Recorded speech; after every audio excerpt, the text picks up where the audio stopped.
Well, thank you everyone for participating in this lecture. I want to thank the Theosophical Society for having me here to speak to you about the empty path, finding fulfillment, the radical art of lessening.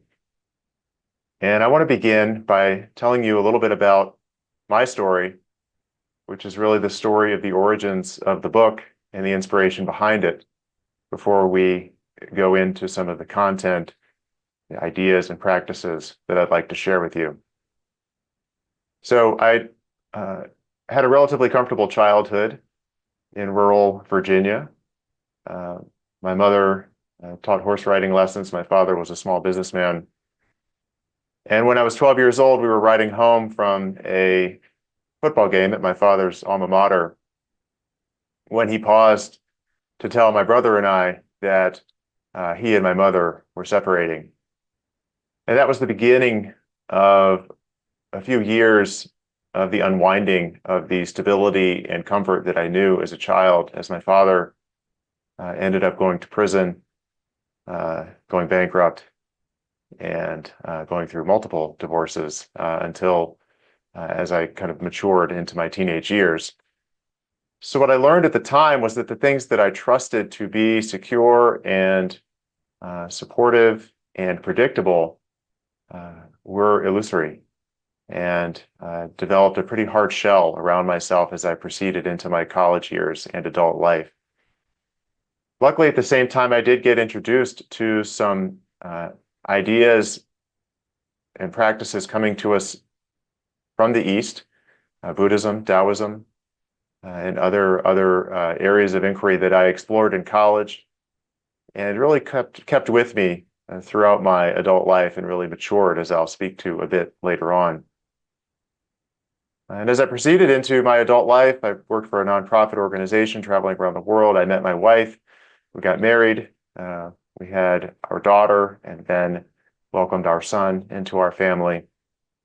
And what I discovered in that process was that the tumult and the adverse experiences I'd had as a child really had not been contended with. And that was manifesting itself as anger, irritability, just a general sense of dissatisfaction and unease in my life. And so in my mid-30s, I sought counseling for anger management. And my counselor recommended that I look into meditation.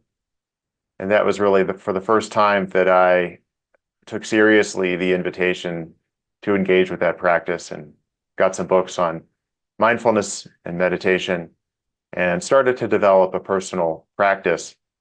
I joined a secular meditation center in Denver called Mayu, where at the time the Zen Center of Denver was renting space, as they had left their prior temple in another part of town and were beginning the process to build a new one in the area.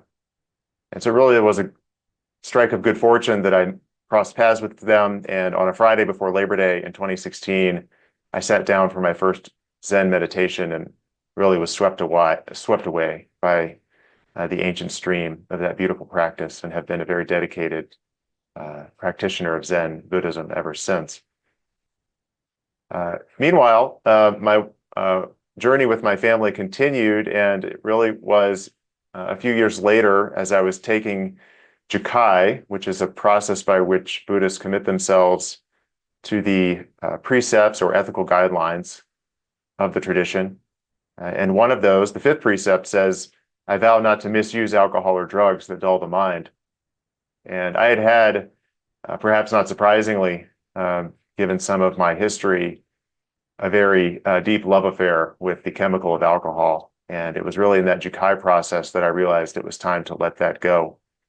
And I quit drinking in January of 2019 and haven't drank since. And I was very fortunate that the culmination of my mindfulness practice and the Buddhist path allowed me to walk away from that addiction without a lot of additional support. I know for many others, it's not quite so simple. But as the lessons unfolded for me that led into the book, quitting drinking was not enough for me. At the time, there was a movement afoot, a brand new series of non-alcoholic beverages, a culture around sober curiosity, and it goes by many different names, but the idea of quitting drinking for lifestyle choices, not simply out of necessity. And I was very interested in that, I wanted to participate in that. And so a few years later, my wife and I founded an alcohol-free bar in Denver called Awake. And it was a beautiful space. I'm very proud of the time that we spent working on it. But what I discovered in that process of opening the bar in the spring of 2021, and then after a month or two of success, deciding I wanted to franchise it and getting franchise licenses in 25 different states and developing an operating manual and starting to, look at marketing globally and what I saw myself doing was just more and more and more and more. What started as this, I think, very simple and beautiful decision to quit drinking came into this production. And deep down inside of that was my own feeling of inadequacy and insecurity, and the feeling that in order to be the most valid and meaningful and important person that I could be, I had to do more and more and more and more. And by August of 2022, I was at my wit's end. The lifestyle of running an alcohol-free bar, even though there was no alcohol, it was still a bar. So it was nights and weekends and young employees coming and going. And those of you who have had any involvement with the service industry already know what I'm talking about. But for me, with a day job and a family and other commitments, it was extraordinarily stressful. And so one night driving home from the bar in August of 22, I had my knee up on the wheel of the car. I was actually typing out a response to a 1-star Google review. Still have some trauma from those, and had the thought cross through my mind on this busy Denver highway that I could die. And then I was very surprised by the thought that followed, which was that might be okay. So I'd really hit rock bottom emotionally, mentally. And the irony of the lesson is that it happened while I was pursuing something that I feel was, authentic and sincere, and for in many ways the benefit of others. But I knew that I had to start taking care of myself. So within about a week or two, we closed the bar, and I immediately started feeling better. And a couple of weeks later, I was meditating, as I often do, in my closet in the morning as the sun starts to creep through the window to the outside, and realized that all that I ever needed, all that I could ever be, all that I would ever want to be, the source of my unblemished satisfaction was right there with me in that meditation seat. And it was the touch of the sun on my cheek. It was the knowledge that my family was outside, the door, getting ready for their day, having breakfast, etc. It was all of it was there, present with me. And that was the day that I started to write the book, The Empty Path, that I want to tell you a little bit about this morning. And so the book has really three primary components. One is anecdotes from my own life, and as I just shared. And so the purpose of that is a couple-fold. One is to give you a little bit of an idea of where these teachings are coming from. In other words, from me. And so I think having some context for, my experiences, my interests, my practices should be interwoven with how you are, receiving and considering for your own, I hope, some benefit, the teachings that I'll be sharing. It's also to demonstrate that these practices are not philosophical, they are not theoretical, they are not esoteric. They are real life practices that are meant to have real life benefits and impacts on your life here and now, as it is in your job, in your challenges with your relationships, in your hobbies, in all the things that you do. These practices that come to us through Buddhism and mindfulness and other traditions, to me, only have value if they can translate into real change and transformation in our real life. So that's another reason that I share these real life anecdotes in the book. The second plank of the book are Buddhist teachings that point to and relate to the core Buddhist teaching, in my opinion, of emptiness. And if you've learned a little bit about Buddhism, you've read a little bit about Buddhism, you may know that most of the, at least contemporary literature, commentary, education available around that tradition focuses on issues like compassion, joy, peace, serenity, etc., which are extremely important fruits of the practice. And of course, those are fruits of other beautiful religious traditions and practices as well. And the commentaries tend to overlook this core principle of emptiness, I think for fairly obvious reasons. For one thing, there's a translation issue where the word emptiness for us usually connotes things like nihilism, meaninglessness, and dissatisfaction, etc. That's really not what it means in the Buddhist context, which I will explain, but I think there's a surface level resistance to that word and investigating what it might mean in our own lives. Another reason is that it is fairly difficult for words to capture the essence of what emptiness means. And really, at the end of the day, the only way to discover that meaning is for yourself and to realize it and feel it in your own body and mind. But the teachings that I share and the different other kind of principles of Buddhism, impermanence, and I'll talk about those, are meant to point you kind of at that core teaching, which is quite difficult to explain intellectually. And then the third plank of the book are mindfulness practices. And we will, if you'll be a good sport with me, explore some of that together also during this lecture, where we're cultivating, again, our own felt sense of what these practices, what this tradition and what these teachings and what these ideas mean for us. And for me, it's one thing, it's an important thing, a very valuable thing to read a book, to watch a lecture, to explore ideas in our discursive intellectual mind. It's a different thing and also an equally important thing to let all of that settle into our own conscious awareness that manifests in our bodies in this human life. And meditation can be an extremely powerful tool and practice for that. For integrating these things personally and in a felt sense for ourselves. So with that, let me jump into a few of the ideas and principles. I will definitely not be able to go through everything that you might find, but I would like to hit some highlights to give you some flavor and hopefully have you walking away with some interesting ideas and curiosities and practices for you to explore on your own. So the first Buddhist principle that I want to talk about is impermanence, as I alluded to. And so impermanence is one lens, one facet of the jewel, we might say, for peering into this core principle of emptiness, even though it is distinct. It is a distinct principle to consider. And it really has two aspects to it. One is that all things sort of come into being and go out of being. Or, if it's a living thing, it is born and then it dies.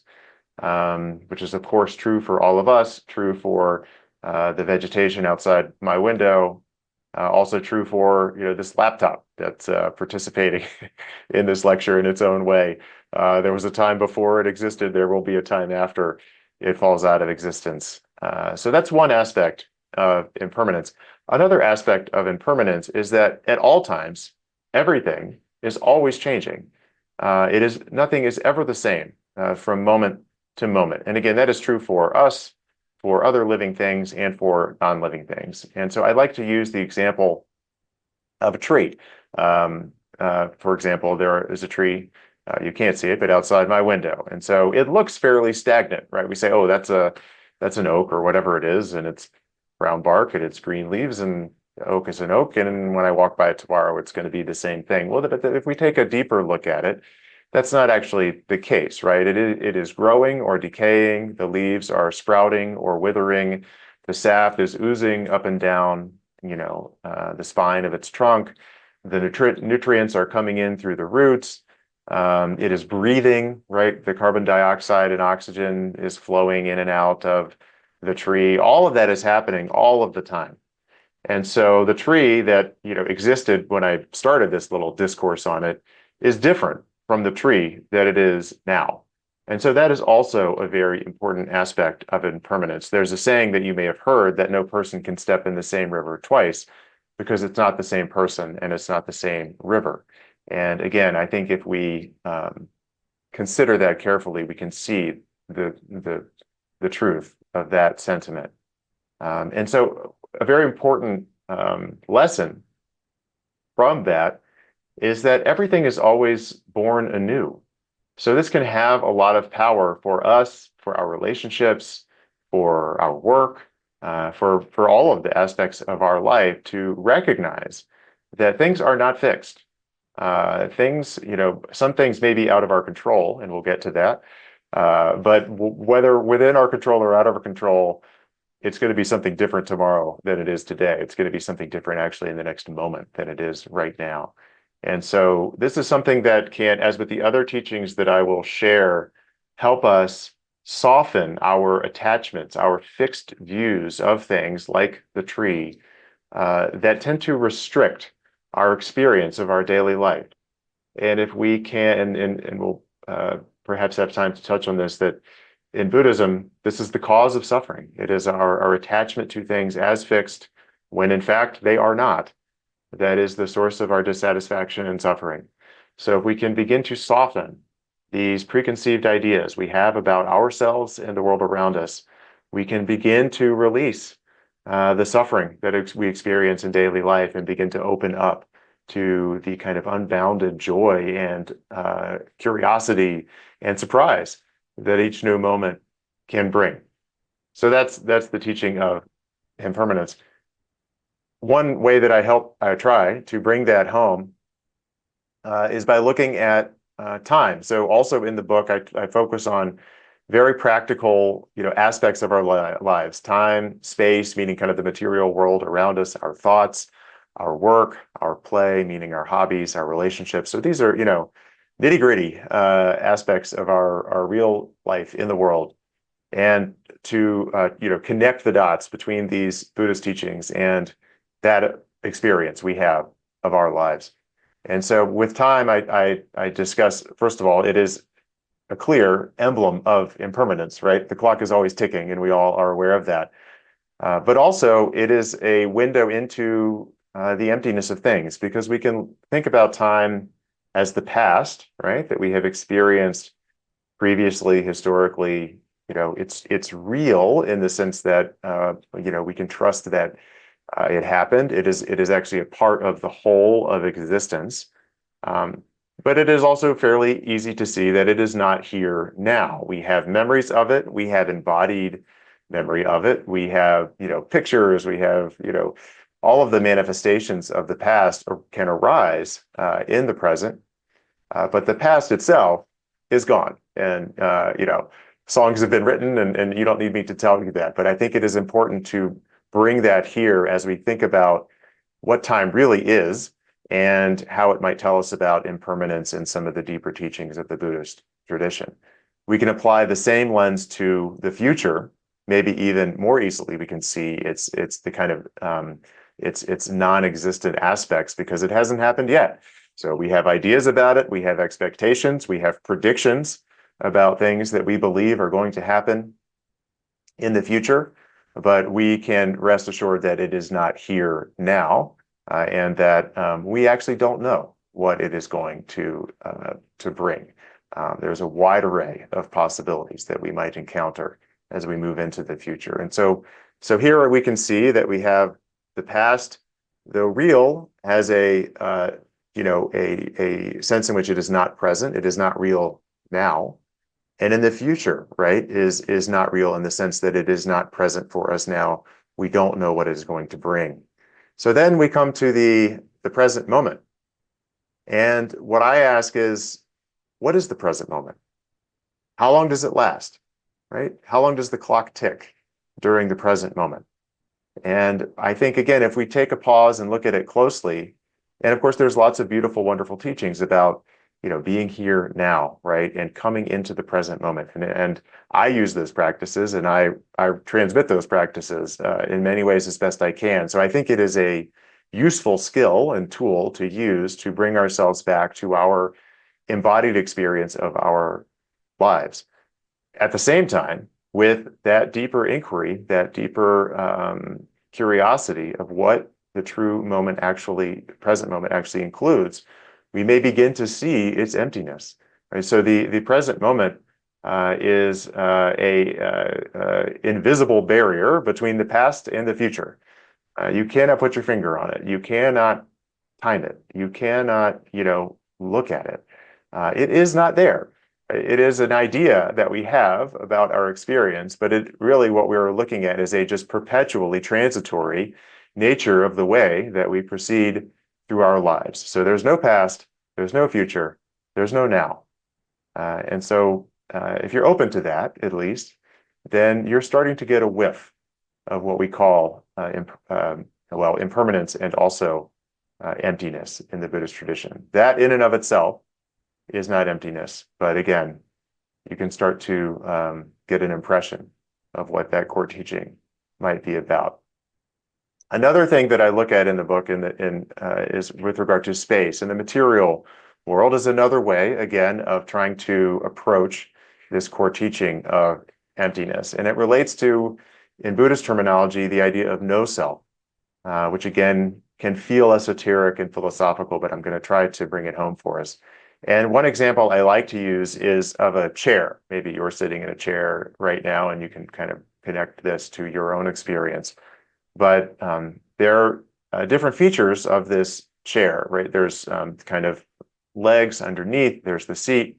This one has some armrests, it has a backrest, it has plastic, it has metal, it has some sort of cottony kind of material, different elements of it, right? So, and that's just kind of the beginning. There's the manufacturing process, there's the design process, there's the person who delivered the chair, right, to me for it to be here now. And as a part of my experience, there's the mines that the metals for the bolts came from, right? There's the fields that the cotton or whatever other fabrics are fed into this chair. Then there's the nutrients in those fields, and there's the hands that tended those fields, and there's the sunlight that shined on those fields, and the rain that fell. All of those different components are present in this chair. So the question is, which of those makes the chair a chair? What is the core identity? What is at the innermost self of the chair?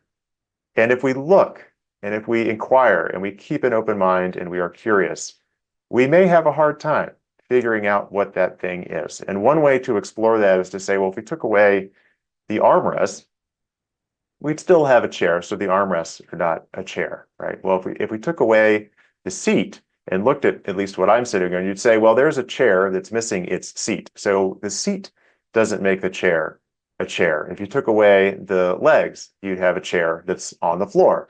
So again, if we look at each of these components and we can go back to the fields and the sun and everything else that is a part of this chair, not one of them is what makes a chair a chair. And so this is the beginning of the Buddhist teaching of no self, this core inherent identity that in our common perspective has some sense of permanence and coherence across time, right? And it's a preconception that we apply to the chair, we apply it to our laptop, we apply it to the tree, we apply it to ourselves, right? We have been trained to believe that each thing, including our own selves, right, has this inherent core identity.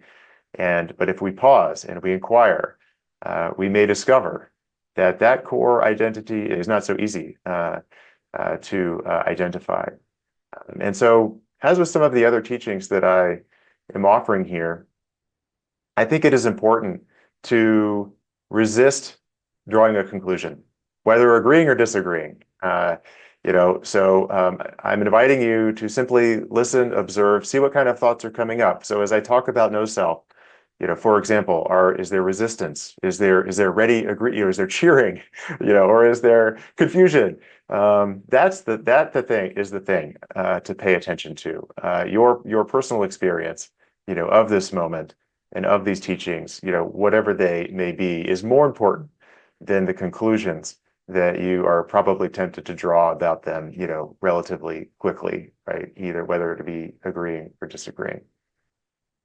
So with that, I want to pause and related to these teachings, and as I introduced in the beginning, another core part of the book, The Empty Path, and what I have to offer you is mindfulness practice. And so we're going to take a brief pause here, and I will guide us through a brief mindfulness of breath meditation. And I'll give you a little bit of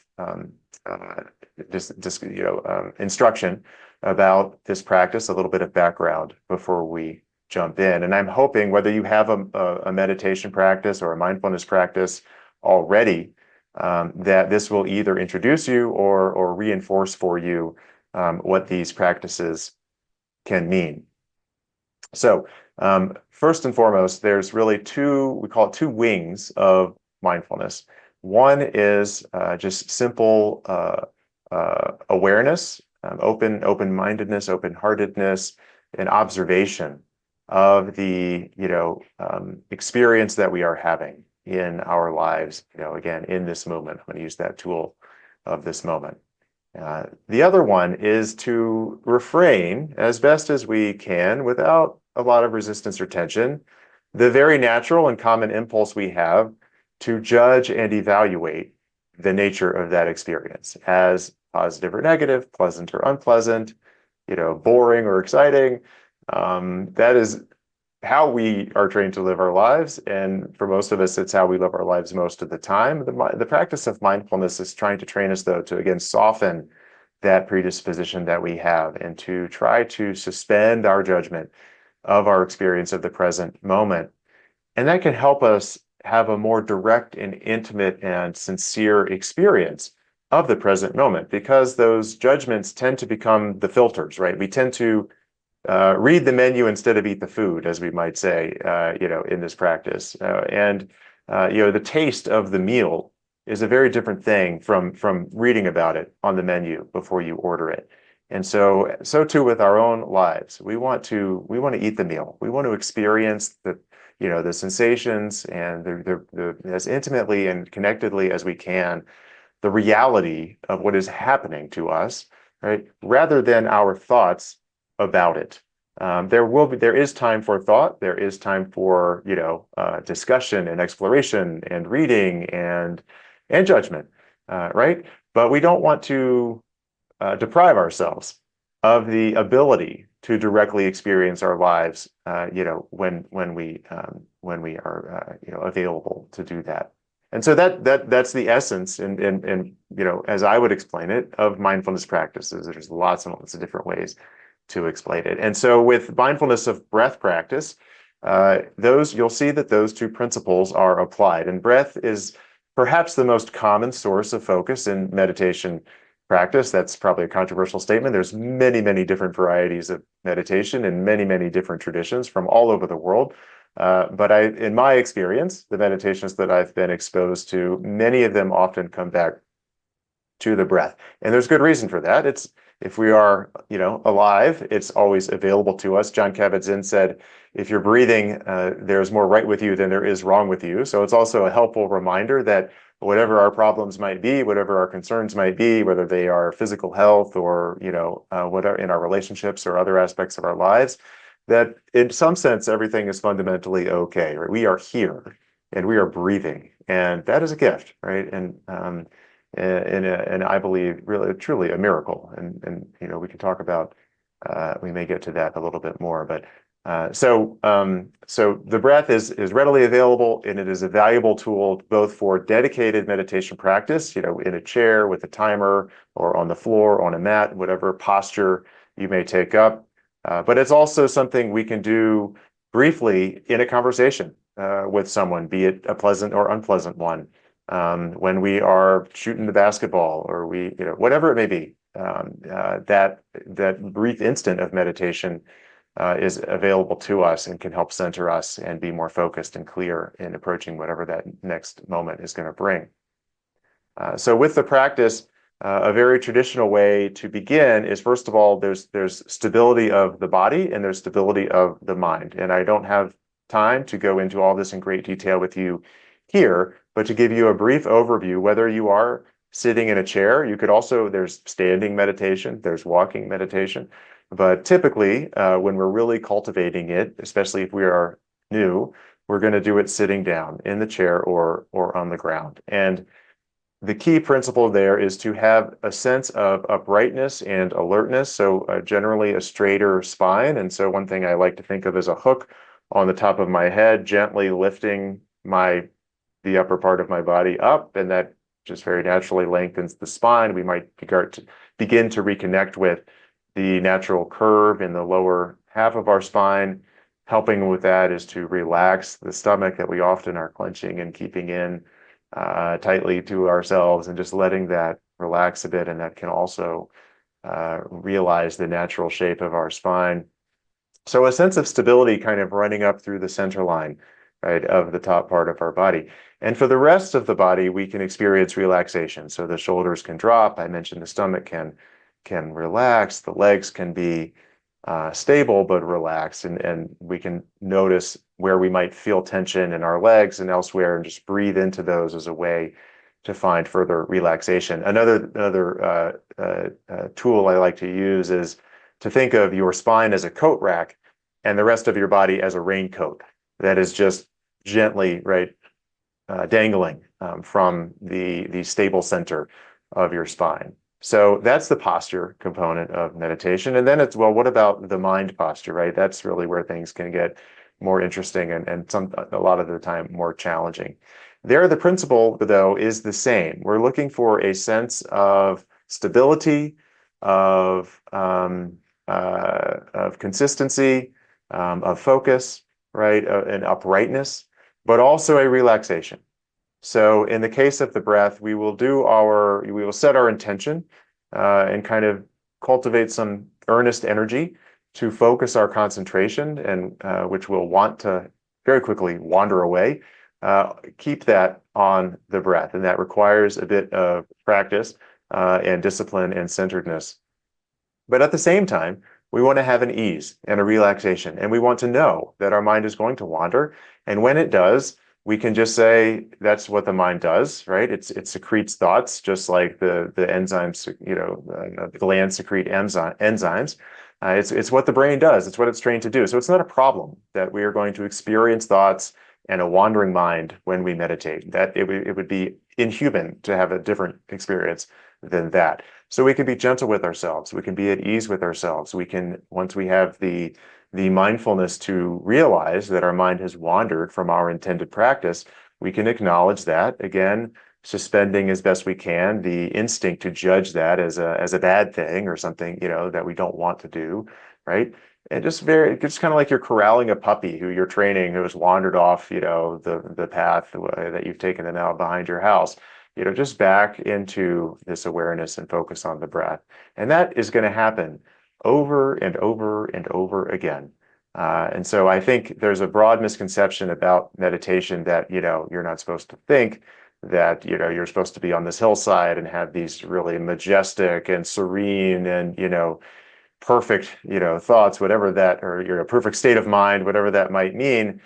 And that's not what it is for me. And that's not what it is for anybody that I know that practices meditation. So I think it's best to set all those, preconceptions and expectations about what meditation can be aside as we try to engage with the practice again with an open heart and mind. So we'll do this for just a few minutes, and then I want to come back and talk a little bit more about some of the other ideas, and we will wrap things up. But I just want to invite you right now with me to try to find a little bit more stability in your physical posture. So if you are sitting in a chair like I am, you can let your feet rest comfortably on the floor, right? You can use the backrest if you have one. If you don't, you can find a bit of uprightness and alertness in the shape of your spine. And then you can let the rest of your body relax. Your shoulders, your stomach, your leg muscles, right? Even your face, your jaw. Just give yourself permission to relax. And you can keep your eyes open to follow along. Some people like to close their eyes. Actually, in Zen meditation, the typical instruction is to keep the eyes dimly open, soft eyes. So you're invited to participate in that form of the practice as well. Hands can be resting gently in your lap. So wherever you are, whatever the case may be, See with your posture if you can identify a source of stability, but also ease and relaxation. Now we'll turn to focusing our mind on the sensation of our breath. And so you may breathe in and out of your nose if you are able. If you're more comfortable breathing in or out of your mouth, then that's also perfectly fine. Whatever the case may be, you want to gather your attention on the part of your body where you feel the breath most prominently. So that might be the tip of your nose, that might be the back of your throat, that might be the rise and fall of your chest or belly. Wherever it is, there's no right place. Whatever stands out for you is the right place for you to gather your attention. A helpful device that we often use, that I often use, and that is often taught, is to count the breath. And so the most, I think, common, and for me, what I have found to be the most effective practice is to let that count ring out in your mind silently on the out breath. So as we breathe in, we are concentrating on that sensation. And as we breathe out, we are also concentrating on the sensation, but in our mind, we are letting it ring 1, all the way from the very beginning of the out breath to the very end. So it's not 1, it's 1, all the way through, to let that support the occupation, of our mind, and to help us clear the underbrush that is going to start naturally rising up into it and drawing us into what we're going to have for breakfast, or where we're going on our next holiday, or what we have to do for work today. The argument we had yesterday with our loved one, whatever it may be, that's going to come in. So the sensation of the breath and the mental counting of the breath are the supports. They're the framework that we have to engage with this practice. So for just a few more moments here, so we aren't taking up a lot of time, I'm just going to invite us, maybe even 3 breaths. We're going to quietly attune as best we can to the sensation of the breath.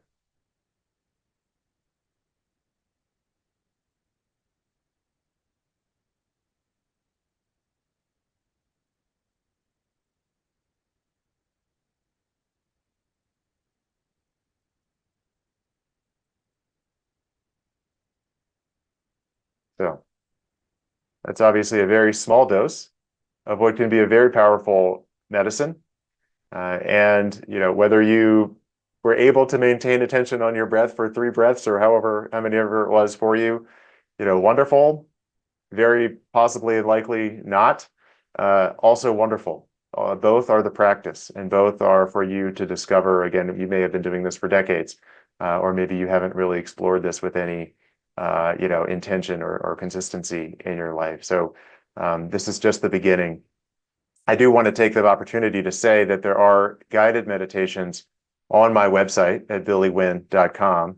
And in the book, The Empty Path, each chapter ends, as I alluded to earlier, with a guided meditation. Chapter 1, mindfulness of the breath. Chapter 2, mindfulness of the body, and so on. And things get, the practices are presented, not that you'll do all of them all the time, nobody does, including me. But you'll find, I hope, somewhere in that menu of practices, something that is supportive for you, something that can be, a habit that you might cultivate over time, which is where it really starts to have its most authentic power. So I want to conclude by going through a couple of different practices that you can bring into your daily life. And perhaps another day, or if you're interested to read the book, you'll discover some of the other Buddhist teachings that point to this core teaching of emptiness, some of the other mindfulness practices and meditation practices that can foster your internal felt sense and realization and opening to these timeless teachings. And also to see how this connects to the nitty-gritty, the up and down, the joy and frustration of your precious human life. And so I'll go through a couple of additional tools that I want to offer you before we conclude our experience together. So in addition to mindfulness of breath, mindfulness of body, is an important practice. I'm not going to guide you through the meditation, but that could be something like paying attention to your stomach at some point during the day, perhaps in an argument, perhaps when you're working on, a memo for work, perhaps when you are frustrated installing a new piece of hardware in your kitchen, whatever it might be, to notice what it feels like in your body is a way to recenter and at least be aware of how you feel at that moment. Something I often like to ask is, what do my feet have to say about what's happening right now, right? As a kind of a tool to, first of all, bring a little bit of absurdity into the equation, but also to take me out of my constantly cogitating discursive mind and down into, all the way down in that case, right, into my body as a way to recenter, as a way to clear away some of that clutter that the discursive mind can often add that isn't really necessary to embrace the, whatever the moment or task is before us. Another practice is mindfulness of thoughts. And again, it's a much deeper and richer area of exploration.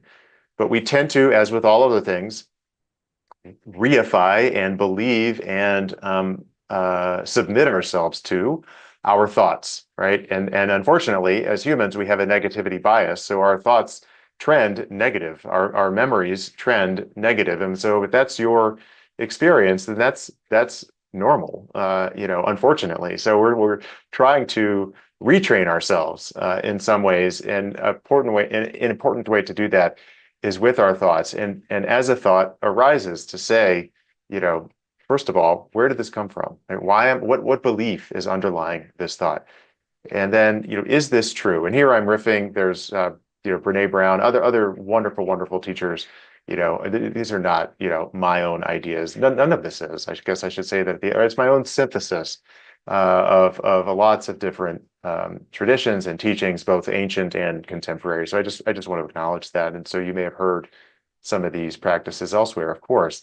But with thoughts, we can deconstruct them, right? We can question them. We can develop a healthy skepticism of them, be they positive or negative, be they about ourselves or about others. We can soften our attachment, right, to our faith and our belief that thoughts are permanent, kind of have their own identity, right? That we have to believe them and submit ourselves to them. We don't, right? We get to choose at the end of the day, perhaps with some training, what our thoughts are, the ones we want to follow and the ones we want to set aside. So relatedly is the practice of naming our emotions, right? And this is I think, where you may have also, gleaned some of these practices from other teachers, where we, name it to tame it is a way to say, okay, I'm having frustration right now, right? It's a common experience for all human beings.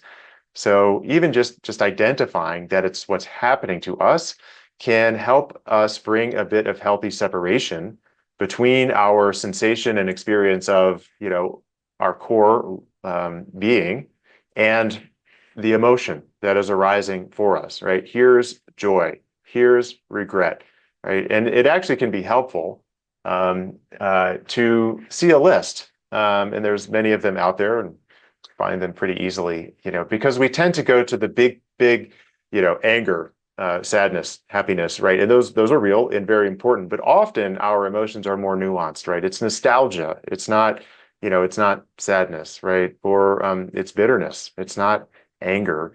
And the more we can familiarize ourselves with our emotional states, the more we can soften our attachment to them. Again, the more that we can look at them as in service of our truer intentions, rather than following them wherever they may lead. And sometimes they don't lead us into the healthiest, most, life-affirming place. So I want to invite you to explore some of the other teachings that I offer in my book and on my website. It's called The Empty Path, Finding Fulfillment Through the Radical Art of Lessening is the name of the book. My website with guided meditations, talks, other resources is billywynne.com. It does include, I should add, the guided meditations that are in the book are recorded almost verbatim on the website with a little bit of beautiful background music by my friend Greg Fellman, so that if you don't want to actually read the book while you are attempting these meditation practices, you can look at them on the website to guide you through. So with that, I want to conclude, and I want to thank you for your attention. I want to acknowledge the beautiful and worthy and wonderful being that you are. I hope that whether you've found anything here that can be supportive of this journey that you are on or not, that you discover that you don't need a single other thing. You actually don't need, right, a single word of this lecture. You don't need another book. These are all potentially wonderful and supportive areas of exploration and inquiry.